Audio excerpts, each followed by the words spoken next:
ಎಲ್ಲರಿಗೂ ನಮಸ್ಕಾರ. ಇವತ್ತು ಮಟ್ಟುಗುಳ್ಳದಿಂದ ಬೋಳು ಹುಳಿ ಮಾಡಿದ್ದೇನೆ. ಉಡುಪಿ ಮಂಗಳೂರಿನಲ್ಲಿ ಬಹಳ ಫೇಮಸ್ ಆಗಿರುವಂತಹ ಈ ಮಟ್ಟುಗುಳ್ಳದ ಬೋಳು ಹುಳಿ ಒಮ್ಮೆ ಮಾಡಿ ನೋಡಿ ಅಂತ ಹೇಳುತ್ತಾ, ಈ ಮಟ್ಟುಗುಳ್ಳಕ್ಕೆ 400 ವರ್ಷಗಳ ಇತಿಹಾಸ ಉಂಟು.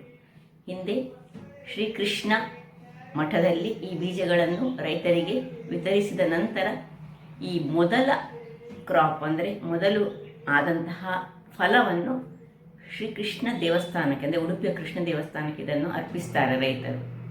ಇದರ ಬಗ್ಗೆ ನಾನು ನನ್ನ ಹಿಂದಿನ ವಿಡಿಯೋದಲ್ಲಿ ಸಹ ಇದರ ಕಥೆಯನ್ನು ಹೇಳಿದ್ದೇನೆ. ಬೇಕಿದ್ದರೆ ನೀವು ಒಮ್ಮೆ ಹೋಗಿ ನೋಡ್ಬೋದು ಅದನ್ನು. ಹಾಗಾದರೆ ಈ ಒಂದು ರುಚಿಕರವಾದ ಸ್ವಲ್ಪ ಬೀಜ ಇರುವುದು, ಈ ಉಳಿದ ಬದನೆಕಾಯಿಗಳ ಹಾಗಿದ್ದಲ್ಲಿ ತುಂಬ ಬೀಜಗಳು ಸೇರುವುದಿಲ್ಲ, ಒಂದು ಗ್ರೀನ್ ಕಲರಲ್ಲಿದ್ದು ಪೇಟೆಂಟನ್ನು ಹೊಂದಿರುವಂತಹ ಈ ಒಂದು ರುಚಿಕರವಾದ ಮಟ್ಟುಗುಳ್ಳ, ಮಟ್ಟು ಎಂಬ ಪ್ಲೇಸಲ್ಲಿ ಅದು ಬೆಳೀತದೆ. ಹಾಗಾಗಿ ಅದಕ್ಕೆ ಮಟ್ಟುಗುಳ್ಳ ಎಂಬ ಹೆಸರು ಬಂತು.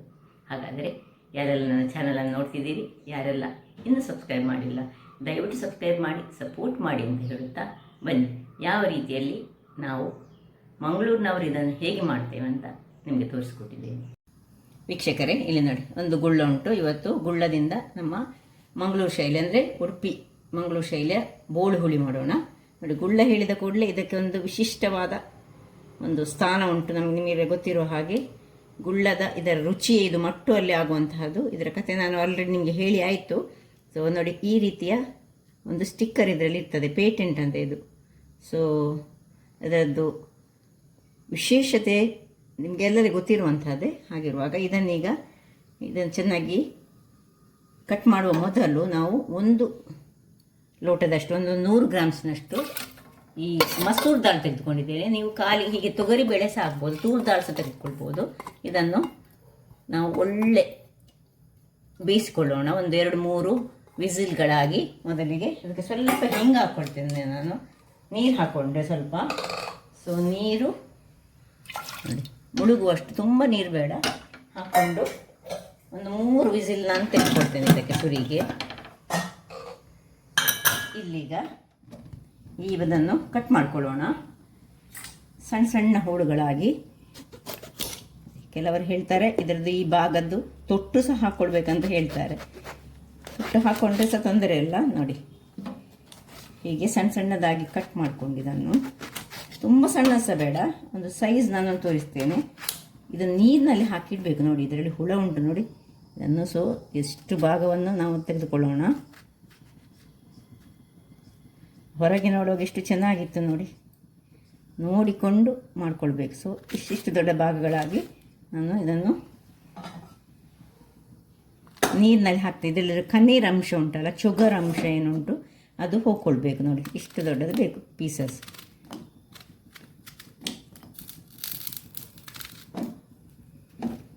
ನೋಡಿ, ಈ ಸೈಡ್ನಲ್ಲಿ ಏನು ಹುಳ ಅಂಶ ಇಲ್ಲ. ಸೊ ನೋಡಿ, ಇದನ್ನು ಹೀಗೆ ಕಟ್ ಮಾಡಿಟ್ಕೊಂಡು ಇದಕ್ಕೆ ಚೂರು ಹಳದಿಯ ಪುಡಿಯನ್ನು ಹಾಕೊಳ್ಳೋಣ. ಅದರದ್ದು ಈ ಶುಗರ್ ಅಂಶ ಹೋಗ್ತದೆ ಆಗ.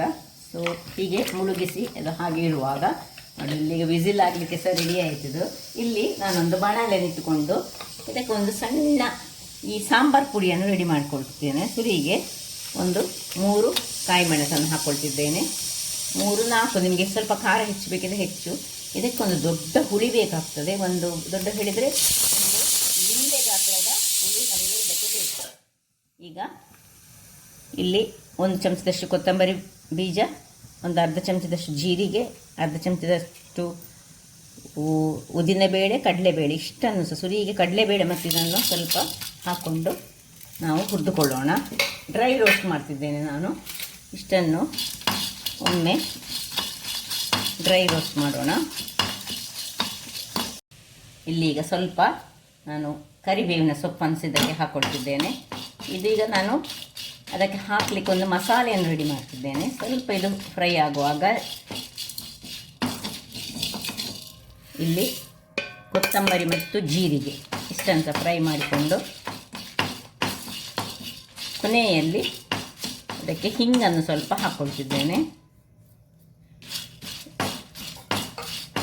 ಇದನ್ನೀಗ ಒಂದು ತಣ್ಣಗಾದ ಮೇಲೆ ಪೌಡರ್ ಮಾಡ್ಕೊಳ್ಳೋಣ. ಇದಿಲ್ಲಿ ತಣ್ಣಗಾಗಲಿ. ತಣ್ಣಗಾದ ಮೇಲೆ ಇದನ್ನು ಪೌಡರ್ ಮಾಡ್ಕೊಳ್ತಿದ್ದೇನೆ. ಇಲ್ಲಿ ಈಗ ಇದು ಸಹ ಆಯಿತು. ಇದು ಹಾಗೆ ಇಲ್ಲಿ ಸಣ್ಣಗಾಗಲಿ. ಇಲ್ಲಿ ಒಂದು ಪಾತ್ರೆಯನ್ನು ತೆಗೆದುಕೊಂಡು ಇದಕ್ಕೆ ಈ ಹುಳಿಯನ್ನು ಹಾಕಿ ಹುಳಿಯ ನೀರನ್ನು ರೆಡಿ ಮಾಡಿಕೊಳ್ತಿದ್ದೇನೆ. ಈಗ ಇದಕ್ಕೆ ಒಂದು ಬೆಲ್ಲ, ಒಂದು ಸಣ್ಣ ತುಂಡು ಬೆಲ್ಲ, ಸ್ಲಿಟ್ ಮಾಡಿದ ಒಂದು ಮೆಣಸು ಹಾಕಿ ಇದನ್ನು ಗ್ಯಾಸ್ ಮೇಲೆ ಇಟ್ಕೊಳ್ತಿದ್ದೇನೆ. ಇದು ಇನ್ನು ಈ ಕಣೀರು ಅಂದರೆ ಚೊಗರು ಹೋದಂತಹ, ನೋಡಿ ಒಳ್ಳೆ ಚೊಗರು ಹೋಯ್ತು. ಇದರಲ್ಲಿ ಹುಳಿ ಸಹ ಸ್ವಲ್ಪ ಹುಳಿಯ ಅಂಶಗಳು ಸಹ ಉಂಟು. ಚೆನ್ನಾಗಿ ಇದನ್ನು ಹೀಗೆ ತೆಗೆದು ಇದರೊಳಗೆ ಹಾಕ್ಕೊಳ್ಳೋಣ. ಹಾಕ್ಕೊಂಡು ಇನ್ನೂ ಸ್ವಲ್ಪ ನೀರನ್ನು ಸ್ವಲ್ಪ ಹಾಕ್ಕೊಂಡು ಇದನ್ನು ಬೇಯಿಸ್ಕೊಳ್ಳೋಣ. ಅಷ್ಟೊತ್ತಿಗೆ ಇದೀಗ ಇಲ್ಲಿ ತಣ್ಣಗಾಗಿದೆ. ಇದನ್ನೊಂದು ಮಿಕ್ಸಿ ಜಾರಿಗೆ ಹಾಕ್ಕೊಳ್ತಿದ್ದೇನೆ. ಪೌಡರ್ ಮಾಡ್ತೀವಿ. ಇದು ನಾವು ನಿಮ್ಮ ಹತ್ರ ಇದು ಸಾರಿನ ಪುಡಿ ಇದ್ದರೆ ನೀವು ಇದನ್ನೆಲ್ಲ ಮಾಡಬೇಕಂತಿಲ್ಲ. ಸಾರಿನ ಪುಡಿ ಇಲ್ಲದವರಿಗೆ ಹೇಗೆ ಸಾರಿನ ಪುಡಿ ಇದೇ ರೀತಿಯಲ್ಲಿ ಮಾಡೋದು. ಹಾಗಾಗಿ ಇದರ ಪೌಡರನ್ನು ತಯಾರಿಸ್ಕೊಳ್ಳೋಣ. ವೀಕ್ಷಕರೇ, ಇದು ನೋಡಿ ಪೌಡರ್ ಇದೆ. ಇದಕ್ಕೆ ಹೇಳೋದು ಸಾರಿನ ಪುಡಿ ಹೇಳಿ. ಇದನ್ನೀಗ ನಮಗೆ ಇದರಲ್ಲಿ 2 ಚಮಚ ಮಾತ್ರ ಯೂಸ್ ಆಗ್ತದೆ. ಉಳಿದದನ್ನು ನಾನು ಬಾಟ್ಲಿಯಲ್ಲಿ ಹಾಕಿಟ್ಟುಕೊಳ್ತೇನೆ. ನೀವು ಯಾವುದಾದ್ರು ಸಾರು ಮಾಡುವಾಗ ಇದನ್ನು ಯೂಸ್ ಮಾಡ್ಬೋದು. ಇದು 2 ಸರ್ತಿ ಆಗುವಂತಹ ಒಂದು ಸಾರಿನ ಪೌಡರ್ ನಾನು ಮಾಡಿಕೊಂಡದ್ದು. ನೋಡಿ ಹೀಗೆ ಬರ್ತದೆ. ಸಾರಿನ ಪರಿಮಳ ಅಂತೂ ಘಮ ಘಮಿಸ್ತದೆ. ಇಲ್ಲೀಗ ನೋಡಿ ನಮ್ಮ ಹೋಳು ಬೇಯ್ತಾ ಬಂತು. ಹೋಳು ಬೇಯುವಾಗ ನಾವೇನು ಮಾಡಬೇಕು ಹೇಳಿದ್ರೆ ಸ್ವಲ್ಪ ಉಪ್ಪನ್ನು ಇದಕ್ಕೆ ಹಾಕ್ಕೊಳ್ತಿದ್ದೇನೆ ನಾನು. ತುಂಬ ಬೇಯಲಿಕ್ಕೆ ಸಿಗಲಿ, ಸ್ವಲ್ಪ ನನಗೆ ಬಾಯಿಗೆ ಸಿಕ್ಕಬೇಕು. ಇದು ಪಕ್ಕ ಬೇಯ್ತದೆ. ನೋಡಿ ಹುಳಿ ಹುಳಿ ಹುಳಿ ಕಲರಲ್ಲಿ ಬಂತು. ಅದರ ಹೆಸರೇ ಬೋಳು ಹುಳಿ. ಅದರಿಂದಾಗಿ ಈಗ ಚೂರು ಹಳದಿಯ ಪೌಡರನ್ನು ಇದಕ್ಕೆ ಹಾಕ್ಕೊಳ್ತಿದ್ದೇನೆ. ಹಾಕ್ಕೊಂಡು ಸ್ವಲ್ಪ ತಿರುಗಿಸ್ಕೊಳ್ಳೋಣ. ಇದು ಮುಚ್ಚಳ ಮುಚ್ಚಿ ಸಣ್ಣ ಉರಿಯಲ್ಲಿ ಇಲ್ಲೀಗ ಈ ಒಂದು ಬೇಯಿಸಿಟ್ಟುಕೊಂಡಂತಹ ಇದು ತಣ್ಣಗಾಗಿದೆ. ಒಳ್ಳೆ ಇದನ್ನೀಗ ಸ್ವಲ್ಪ ಹೀಗೆ ಮ್ಯಾಶ್ ಮಾಡ್ಕೊಳ್ಳೋಣ.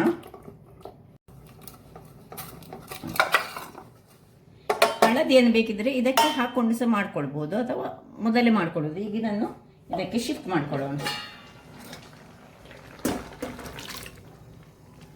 ಆಲ್ರೆಡಿ ನಾವು ಸ್ವಲ್ಪ ಹಿಂಗನ್ನು ಇದಕ್ಕೆ ಹಾಕ್ಕೊಂಡಿದ್ದೇವೆ. ಸೊ ಇನ್ನು ಸ್ವಲ್ಪ ನೀರನ್ನು ಇದಕ್ಕೆ ಈ ಒಂದು ಕುಕ್ಕರಿಗೆ ಹಾಕ್ಕೊಂಡು ಇದನ್ನು ತೆಳುವಾಗಿ ಮಾಡಿಕೊಳ್ಳೋಣ.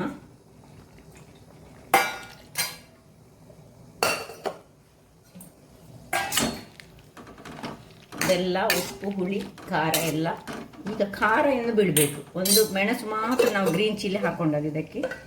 ಈಗ ಇಲ್ಲಿ ಸಾರಿನ ಪುಡಿ 1 ಚಮಚ 2 ಚಮಚ ನಿಮಗೆ ಬೇಕಿದ್ದಷ್ಟು ಹಾಕ್ಕೊಳ್ಬೋದು. ಸ್ವಲ್ಪ ಖಾರ ಹೆಚ್ಚು ಬೇಕಿದ್ರೆ ಹೆಚ್ಚು ಹಾಕ್ಕೊಳ್ಬೋದು. ಇದನ್ನು ಹಾಕ್ಕೊಂಡು ಇನ್ನು ಒಂದು ಒಳ್ಳೆ ಇದಕ್ಕೆ ಕುದಿ ತೆಗೆದುಕೊಳ್ಳೋಣ. ಇನ್ನು ಬೇಕಿದ್ರೆ ಸ್ವಲ್ಪ ನೀರನ್ನು ಹಾಕ್ಕೊಳ್ಬೋದು. ಇದಕ್ಕೆ ಸ್ವಲ್ಪ ಒಂದು ಕುದಿ ಬಂದ ಮೇಲೆ ಸ್ವಲ್ಪ ನೀರು ಹಾಕ್ಕೊಳ್ಳೋಣ. ವೀಕ್ಷಕರೇ ನೋಡಿ, 1 ನಿಮಿಷದ ಬಳಿಕ ಹೀಗೆ ಆಯಿತು ನೋಡಿ. ಇಷ್ಟು ಬೆಂದರೆ ಸಾಕು. ಈಗ ಇದಕ್ಕೆ ಸ್ವಲ್ಪ ದಪ್ಪ ಆಯಿತು. ಚೂರು ನೀರನ್ನು ಹಾಕ್ಕೊಳ್ತೇನೆ. ಅದು ಈ ನಾವು ಬೇಳೆ ಹಾಕಿದ ಕೂಡಲೇ ದಪ್ಪಕ್ಕೆ ಬರ್ತದೆ. ಸೊ ಇನ್ನು ಸ್ವಲ್ಪ ನೀರನ್ನು ಹಾಕಿ ಇದನ್ನು ಇನ್ನೊಮ್ಮೆ ಒಂದು ಚೂರು ಒಳ್ಳೆ ಕುದೀಲಿ. ಅಷ್ಟೊತ್ತಿಗೆ ಇಲ್ಲಿ ಅದಕ್ಕೆ ಒಗ್ಗರಣೆಗೆ ನಾವು ರೆಡಿ ಮಾಡಿಕೊಳ್ಳೋಣ. ಒಂದು ಪಾತ್ರೆಯಲ್ಲಿ ಒಗ್ಗರಣೆಗೆ ಏನಿಲ್ಲ, ಸಿಂಪಲ್ ಒಗ್ಗರಣೆ. ಒಂದು 2 ಚಮಚದಷ್ಟು ತೆಂಗಿನ ಎಣ್ಣೆ. ಇನ್ನು ತೆಂಗಿನ ಎಣ್ಣೆ ಬಿಸಿ ಆಗುವಾಗ 2 ರೌಂಡ್ ಮೆಣಸು ಇಡೀ ಹಾಕ್ಕೊಳ್ತಿದ್ದೇನೆ. ಸ್ವಲ್ಪ ಕರಿಬೇವಿನ ಸೊಪ್ಪು, 1 ಚಮಚದಷ್ಟು ಸಾಸಿವೆ. ಇಲ್ಲಿ ಹಿಂಗು ಬೇಕಿದ್ದರೆ ಹಾಕ್ಕೊಳ್ಬೋದು.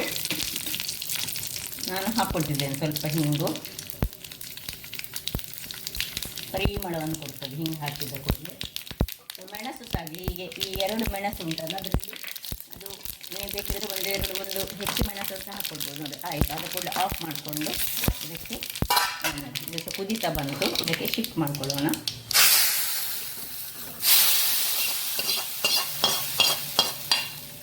ಸೊ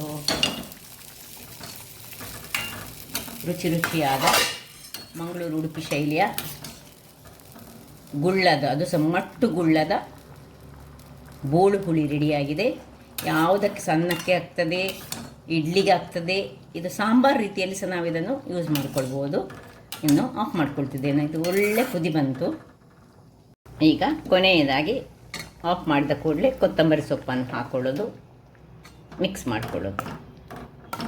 ಇದು ಇಲ್ಲದಿದ್ದರೆ ಸಹ ನಡೀತದೆ, ಕೊತ್ತಂಬರಿ ಸೊಪ್ಪು ಇದ್ದರೆ ಹಾಕ್ಕೊಳ್ಬೋದು, ಕೊತ್ತಂಬರಿ ಸೊಪ್ಪು ಇಲ್ಲದಿದ್ದರೆ ತೊಂದರೆ ಇಲ್ಲ. ಆಯಿತು, ಆಫ್ ಮಾಡಿಕೊಂಡು ಇನ್ನು ಸರ್ವಿಂಗ್ ಟೈಮ್. ವೀಕ್ಷಕರೇ ನೋಡಿ, ರುಚಿಯಾದ ಉಡುಪಿ ಮಟ್ಟುಗುಳ್ಳದ ಬೋಳು ಹುಳಿ ರೆಡಿಯಾಗಿದೆ. ಇದನ್ನು ದಪ್ಪದಲ್ಲಿ ಸಹ ಮಾಡ್ಬೋದು, ತೆಳುವಾಗಿ ಸಹ ಮಾಡಿಕೊಳ್ಬೋದು. ನಿಮಗೆ ಬೇಕಿದ್ದ ರೀತಿಯಲ್ಲಿ. ಇದು ಬಿಳಿ ಅನ್ನದೊಟ್ಟಿಗೆ ಬಹಳ ಚೆನ್ನಾಗಿ ಬರ್ತದೆ. ಕುಚ್ಚಲಕ್ಕಿಗಿಂತ ಸಹ ಇದು ಬಿಳಿ ಈ ರೀತಿಯಾಗಿ ಮಾಡಿದರೆ, ಗಂಜಿಗೆ ಇನ್ನೊಂದು ರೀತಿಯಲ್ಲಿ ಮಾಡ್ತಾರೆ ನೋಡಿ. ವೀಕ್ಷಕರೇ ನೋಡಿ, ಏನು ಚೆನ್ನಾಗಿ ಬಂತು ನೋಡಿ. ಯಾವುದರೊಟ್ಟಿಗೆ ಸಹ ಸೂಟ್ ಆಗ್ತದೆ. ನಾನು ಬಿಳಿ ಅನ್ನದೊಟ್ಟಿಗೆ ಅಂತ ಹೇಳಿದೆ, ಆದರೆ ಈವನ್ ನಮ್ಮದು ಕೆಂಪಕ್ಕಿಯೊಟ್ಟಿಗೆ ಸಹ ಬಹಳ ಚೆನ್ನಾಗಿ ಬರ್ತದೆ. ಅನ್ನ ಬೇಕು ಮಾತ್ರ, ಗಂಜಿ ಅಲ್ಲ. ಹಾಗಾದರೆ ಯಾರೆಲ್ಲ ನನ್ನ ಚಾನಲನ್ನು ನೋಡ್ತಿದ್ದೀರಿ, ಯಾರೆಲ್ಲ ಇನ್ನೂ ಸಬ್ಸ್ಕ್ರೈಬ್ ಮಾಡಿಲ್ಲ, ದಯವಿಟ್ಟು ಸಬ್ಸ್ಕ್ರೈಬ್ ಮಾಡಿ, ಸಪೋರ್ಟ್ ಮಾಡಿ ಅಂತ ಹೇಳುತ್ತಾ ಎಲ್ಲರಿಗೂ ಧನ್ಯವಾದಗಳು.